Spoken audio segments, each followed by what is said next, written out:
we have a special bonus trip here for you in the sense that we are now going to the plains of Arafat, and we are actually going to go through all of the rituals, so all of the different areas where the Hujjaj and pilgrims would go through when they're performing their Hajj.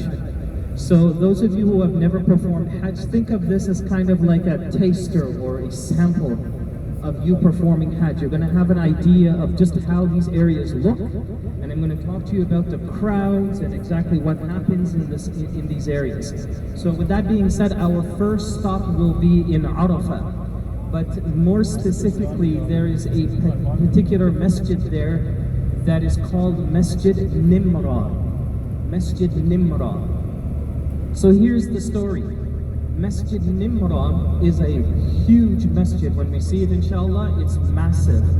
But the original place and significance of this area is that, and I'll point it out to you, inshallah, the Prophet ﷺ, when he performed his final Hajj, he would stop before he entered into the plains of Arafat, and this is what people do till today. Before you enter the plains of Arafat, you are to pray your Salat al-Dhuhr, and then when you're done, you have your short khutbah, and then you walk into the plains, the boundaries of Arafat, and you stay there for the remainder of the day.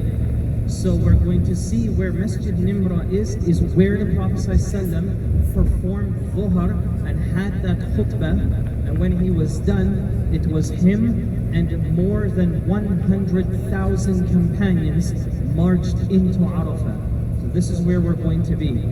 But over the years, again, because of disputes and politics, something happened with this masjid, and I'm going to point that out to you, inshallah, once we get there. As we all know, of course, Arafat, this is probably one of the most blessed lands on earth, in the sense that our Prophet ﷺ told us, Al-Hajj Arafat.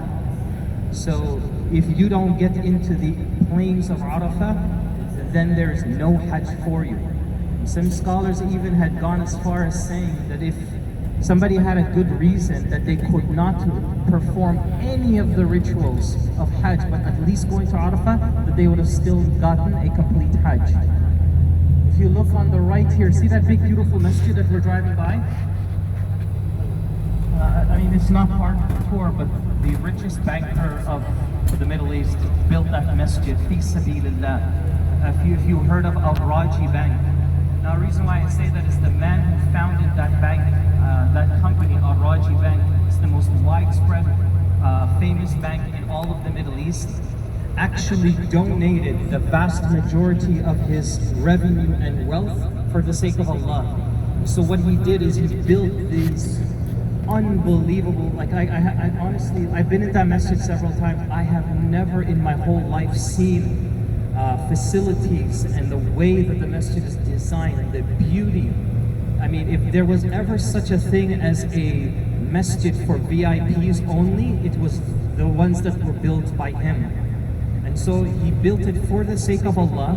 He donated all of these masjids to the communities that they were being built in.